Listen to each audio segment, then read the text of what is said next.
Welcome into Box Office Quarterbacks. We have a very special edition of our show today. We are joined by Kevin Jenkins. Kevin is a Hollywood veteran. He's most recently served as the production designer on Jurassic World Dominion. He's also worked on the Star Wars sequel trilogy behind the scenes and done a lot of cool stuff. His IMDb page is like me and Gerald's dream come true. Kevin, how are you doing tonight? Good, thanks. Good to meet you both.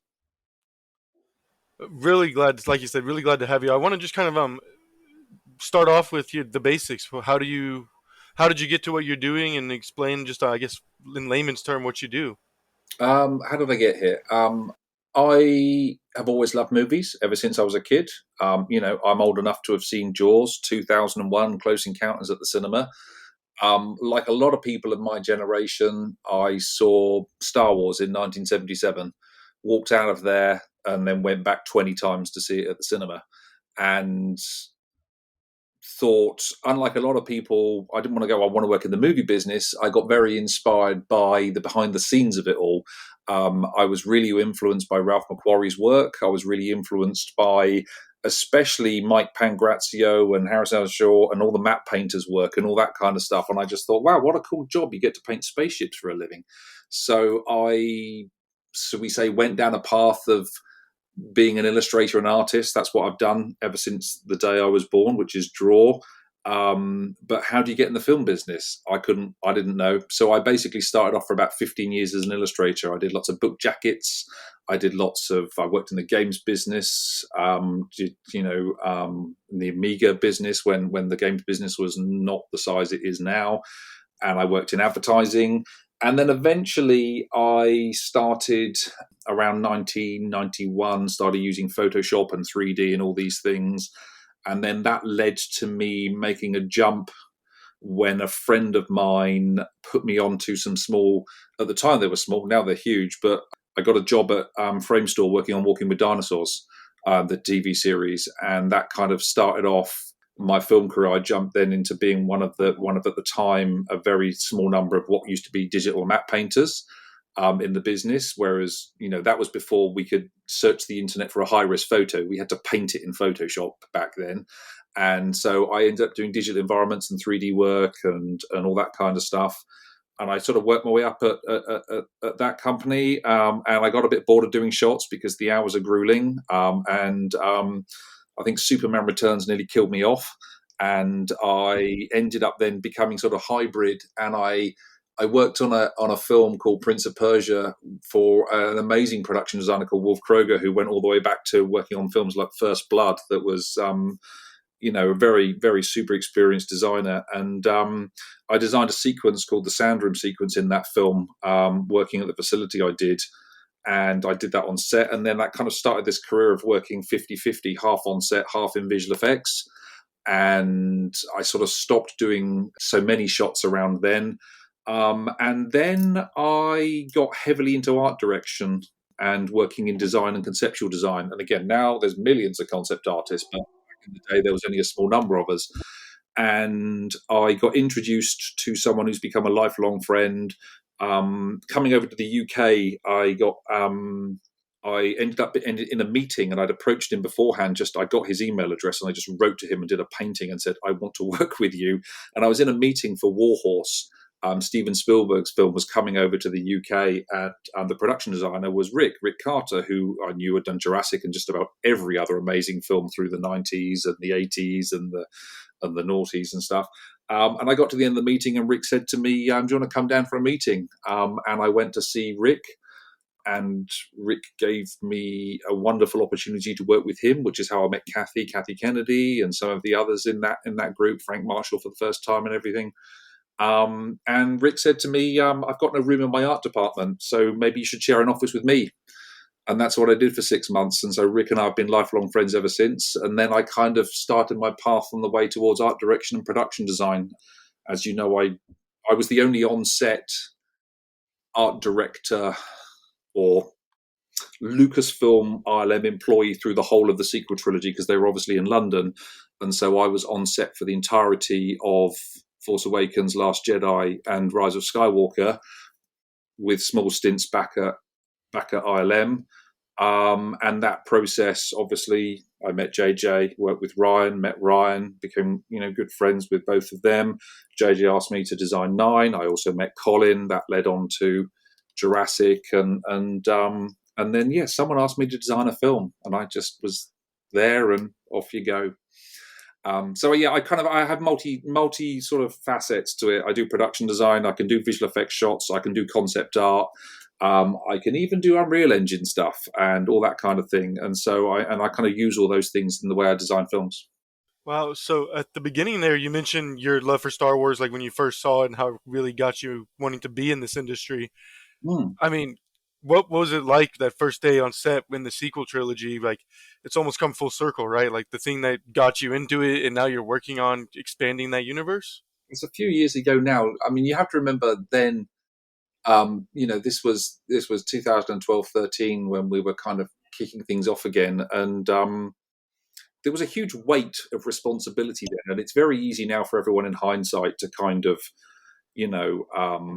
Star Wars films are very cyclic. Look, I was there first time round. I saw them in 77 or 78 in the UK because they didn't come out in 77.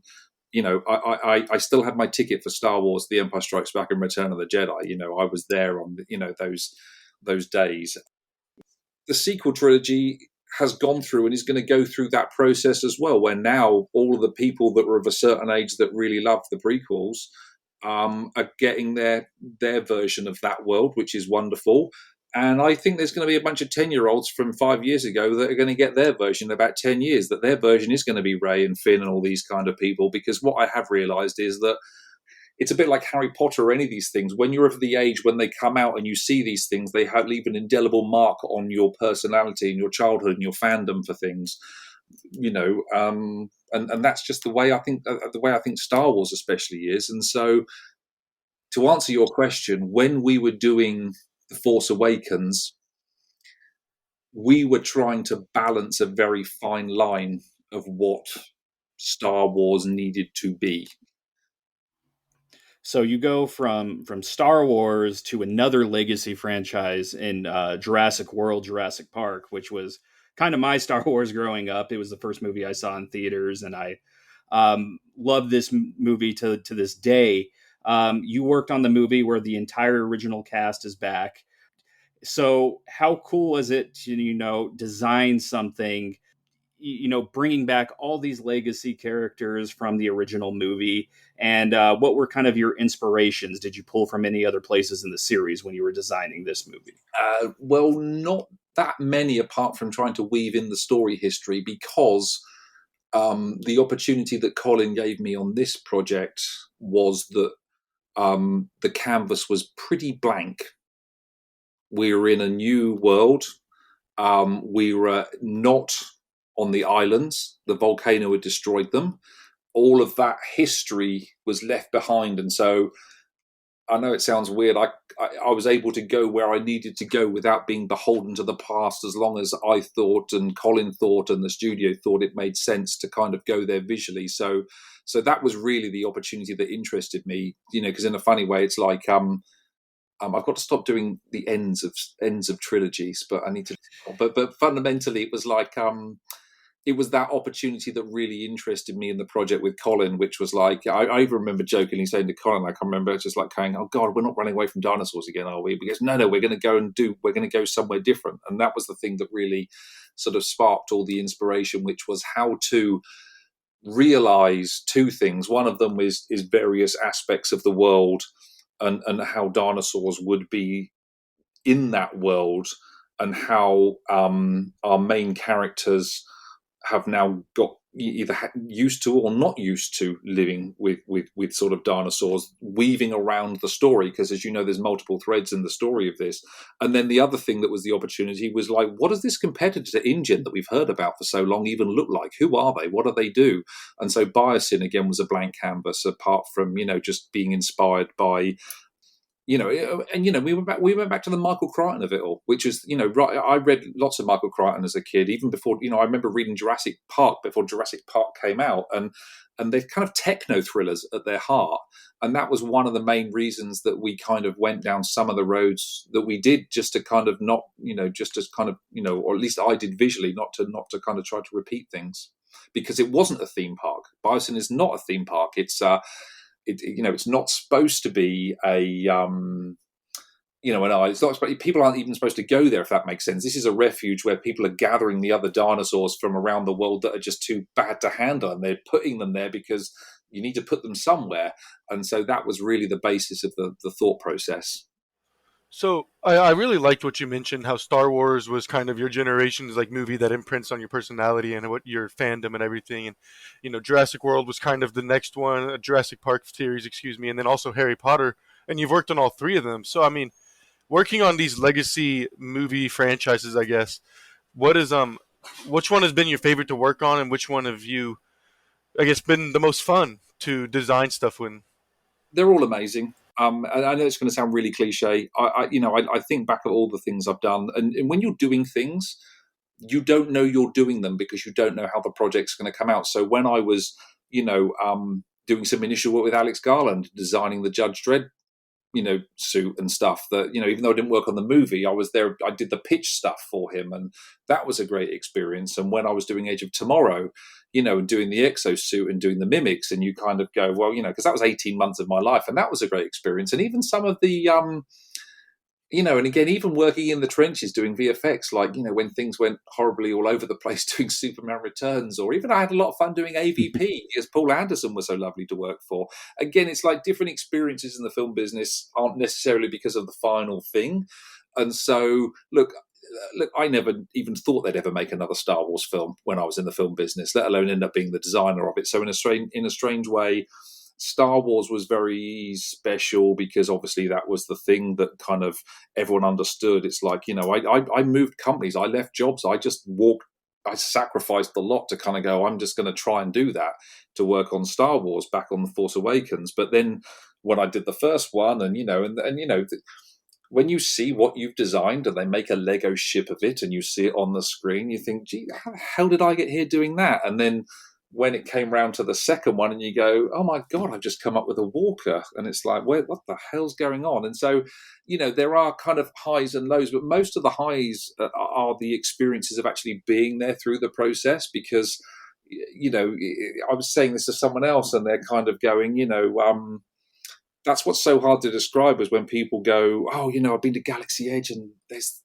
made an American, the Millennium Falcon there, and it's great. And I stood next to Norman Reynolds showing him round for the day on Force Awakens, as we stood on the Falcon, and Norman Reynolds, the production designer of The Empire Strikes Back, next to Robert Watts, and they almost looked like they had tears in their eyes going, do you remember when we did this? This was like, and that was 1980. And so, the experiences of meeting these incredible people and standing on an original Falcon, or standing next to Jeff Goldblum as he does his lines as Ian Malcolm, or those are the things that make the job amazing, which is the experiences to me, as well as the process, because I've got a bonkers job that's kind of too much fun to behold sometimes. Yeah. So, there's a lot of kids these days that are being inspired by Star Wars, watching things like, Star Wars Rebels and The Mandalorian and everything like that. What advice would you give to future filmmakers and anybody trying to get into this industry? Remember that story is first. It's all about story. And that's the thing. It's like, even what I do as a design, whether people think it or not, design and story are massively intertwined. And even if, critically, for example, on Jurassic World, it's not received, but fan-wise, it is well received, and it's making a lot of money. And so that tells you that people are enjoying the experience. And look, I grew up loving one of my favorite films, The Black Hole, that everyone reviewed and thought was a piece of crap, but it's one of my favorite films still. I love The Black Hole, and other films like Outland and 2010. It's like, who cares? I love it. I don't care if anybody else does or doesn't love it. That's the way I've always thought about this. And being a filmmaker, I think the most important thing that I do, I can only explain from my world, is to make sure that the film design and everything in my world is literally about telling a story, because that's what I felt when I saw a film. And when you are a kid, you're like a sponge, and you go there and your eyes are wide, and you it's so hard to describe to people now, because like when Star Wars came out, the best way I can describe it is like everyone's walking around like in a horse and cart, and everyone's sort of wearing loincloths and everything, and then all of a sudden someone drives a Ferrari up to you. Where's that come from? And that was the difference, and that's what's really hard to describe to people between Star Wars and before Star Wars, because before that it was Harryhausen and ropey effects and Flash Gordon with bits of wire and stuff glued together. And so, it was game changing. But at the heart of it all, Star Wars is still just a bloody good story that you get carried along with. And that's what works. And so that is the most important thing, I think, at least for me in filmmaking, which is to make sure that you try to carry the story through as per, working for, the director's wishes and the wishes of the script. Absolutely. So, I mean, kind of want to talk about, because you be working in the visual effects and the content, the design and everything. Do you feel like, you mentioned already kind of like how people were in loincloths and they had Ferraris now, but do you feel like maybe some of us, some viewers or fans of people that just go into the movies, and even especially the critics, might be a little spoiled now with all the amazing work that y'all have been able to do the past 20 plus years? Because everything's a tool. And some tools are easier to use than others, and some tools are overused, and some tools are underused. And so I think the way to think of it is ask yourself a question. This is what I always do. There are some films that are made today that are great, and it depends what people want out of them. Because like the film business is a business. We're not here to kind of we have to sell movies to make money to make movies, and so I obviously can only worry about the design and the story and the things that I do to support the people that I work with and love to work with. But really, most of the filmmakers I know, should we say, want longevity in the way that people perceive their movies in the future, to look back and like films I watch, like Butch Cassidy and the Sundance Kid or Jaws, these still hold up today. You find anyone that doesn't think that, apart from a few shots, that Alien doesn't look like it was made 5 minutes ago still, or even Aliens to some degree, or Close Encounters of the Third Kind. These are films, and even Jurassic Park.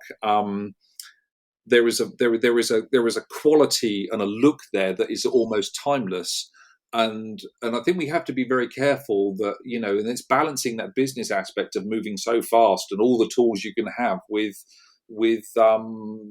hopefully leaving something that leaves a mark on people for time to come, that you can watch a film that we're making today in 20 years' time and go, or oh wow, that still looks great or feels great, because what's really interesting about the amount of stuff that's being made at the moment is that I still like to think that I'm so pleased that box office is back, because I love the fact we have all these mediums. We have streaming, we have box office and things like that. But to me, as a cinema person, I have to agree with Mr. Nolan and go, I just there's nothing like the feeling of seeing a film on the big screen, and the shared experience and the sound and the scale and all of my greatest experiences of watching movies have been, I remember when I saw Aliens opening night. I remember when I saw Close Encounters at the theatre. I can remember the 3 opening nights for seeing Star Wars, and the day I saw them and the time I saw them. These are like rock concerts that are burned into my brain, like the day I saw Pink Floyd or Genesis or Guns N' Roses, or it doesn't matter what it is. But what I mean is, they are event moments, and that's what to me is so important about filmmaking and cinema. And don't get me wrong, this is not about the difference between streaming and theatre or everything. I just, I happen to have worked only in theatrical. And that's not to say there are amazing, important projects that are done in other mediums. But to me, it's a bit like, I kind of like to go, you can listen to the Beatles records, or you could have been there last night seeing Paul McCartney at Glastonbury. Which one would you rather do? Some people don't care, but I know I'd rather have been at Glastonbury seeing Paul McCartney. And that's a choice. For sure. Kevin, thank you so much for joining us. This has been an awesome conversation. Like, probably my favorite conversation we've ever done on this show. Yeah. Anything else you want to add before we get out of here? No, I mean, to be honest with you, look, at the end of the day, I'm very passionate, as you can tell, about what I do. And I just want people to feel like I do about sort of thing films, and just know that everyone puts a lot of heart into trying to do this. And sometimes it works, and sometimes it doesn't, because it's the same process as why can't we all write a number one record all the time? It's like, because it just is what it is, and we all try our hardest. And I can tell you now that on all the films I've worked on, everyone's ambition from day one is exactly the same, which is to try to do the best thing you can. And that's the thing that's most important to me, and the thing I'm most proud of, because, like, I just like to think that I've done a bunch of projects that, shall we say, I hopefully have a great visual storytelling look to them, and that's the thing in a funny way I want to be most proud of. If people remember one thing that I've done from my film, then I know that I'll feel the same way as the day I saw, whether it be, Alien or Close Encounters or a great shot or a great thing like that, and that's the most important thing to me, if Awesome. that makes any sense at all, or whether it's just rambling admin. I don't know. Can't decide. Yeah. All right. Well, yeah. Thank you again, Kevin, for being here. You guys can check out his website. We'll link that for you in the description. For Box Office QBs, I'm Jeffrey Gordon. He's Gerald Tracy. We will see you guys next week.